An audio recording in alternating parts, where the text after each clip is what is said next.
तो भाई अगर तुमको रियलाइज़ हो चुका है कि तुम अब तक अपना समय वेस्ट कर रहे थे, और जब वो पता चल चुका था समय वेस्ट नहीं करना चाहिए, फिर भी तुम अपना समय वेस्ट करना नहीं रोक पा रहे थे, तो इस वीडियो पे क्लिक करने के लिए तुमको कॉन्ग्रेचुलेशंस। क्योंकि आज मैं तुमको बताने वाला हूँ कि क्यों तुम जानते हुए भी कि आप अपना समय वेस्ट कर रहे हैं उसको रोक नहीं पा रहे थे। क्योंकि भाई कई लोगों को तो ये रियलाइज़ भी नहीं हो पाता कि वो लोग समय वेस्ट कर रहे थे, लेकिन अगर आपको यह रियलाइज़ हो गया है तो आप पहले ही एक स्टेप बहुत ज़्यादा ही आगे आ चुके हैं।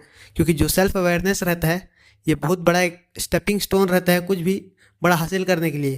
कि कई लोगों को भाई पता भी नहीं होता कि वो लोगों के साथ कुछ प्रॉब्लम है, तो अगर ये सॉल्यूशन उसको अगर मैं दूंगा तो वो इस सॉल्यूशन को इम्प्लीमेंट नहीं करेगा। लेकिन अगर आपके पास पता है कि आपके दिमाग में कि आपको कुछ प्रॉब्लम है, तो आप उसका सॉल्यूशन ज़रूर निकालना चाहेंगे।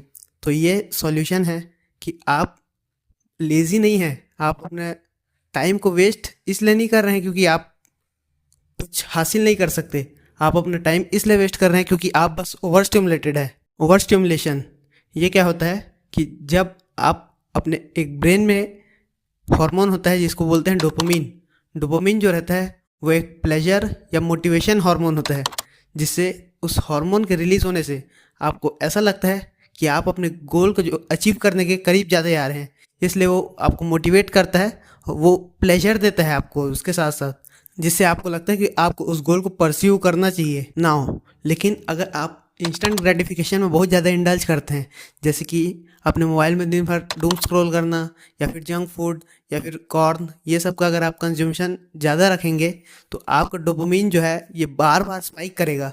और डोपामिन अगर बार बार स्पाइक करता है तो ये क्रैश भी करता है, क्योंकि जो चीज़ ऊपर जाती है वो नीचे आती भी है। तो एक बार अगर आपका डोपामिन लेवल स्पाइक करेगा तो नॉर्मल लेवल से वो नीचे आ जाता है, जिससे लिए आपको कुछ भी करने का मोटिवेशन नहीं आ पाता। क्योंकि वो नॉर्मल लेवल में आप उस चीज़ को करने के लिए ड्राइव रखते थे, लेकिन अब जब वो डोपामिन क्रैश कर चुका है और एक बेस लाइन के नीचे आ चुका है, तब आप उस चीज़ को परस्यू अब ज़्यादा करने का आपको मन नहीं कर रहा है ना हो।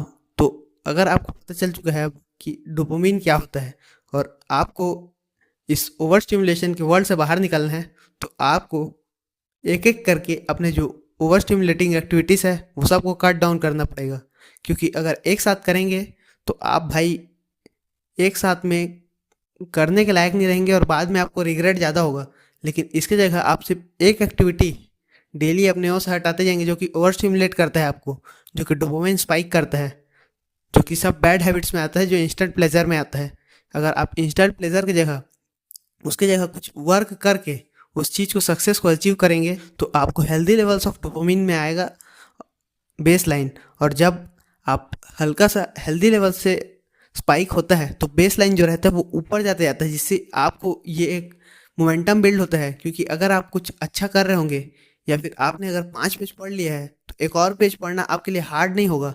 लेकिन अगर आपने अब तक स्टार्ट नहीं किया है और वो मोमेंटम रोल होने का चालू नहीं हुआ है बॉल, तो आपको उस चीज़ में बहुत ज़्यादा ही रेजिस्टेंस आता है। और इसीलिए डोपामिन लेवल्स आपको हमेशा अपने बेस लाइन के पास ही रखना चाहिए। और सबसे ज़्यादा डोपामिन जो है वो आप मेजर जो टास्क है दिन का उससे ही मिलना चाहिए भाई आपको। क्योंकि अगर आप दूसरे चीज़ों से डोपामिन डिराइव करेंगे तो आपको मेन टास्क को करने का मन नहीं करेगा। लेकिन और ये आपका डे का मेन पॉइंट ही था कि उस टास्क को ख़त्म करना है, तो आपका ये डे भी वेस्ट कर देता है, इसीलिए आपका समय बर्बाद होते रहता है। लेकिन आपको रियलाइज़ होने के बावजूद भी आप रोक नहीं पाते क्योंकि आपका डोपामिन लेवल्स बेस लाइन के बहुत ज़्यादा ही नीचे जा चुका है। इसके लिए आपको डोपामिन डिटॉक्स एक बार ज़रूर ट्राई करना चाहिए। और अगर आपको ऐसे इन्फॉर्मेटिव कंटेंट चाहिए तो हमारा top link in the description check out जरूर कर लीजिएगा। तब तक के लिए मिलते हैं अगले वीडियो में।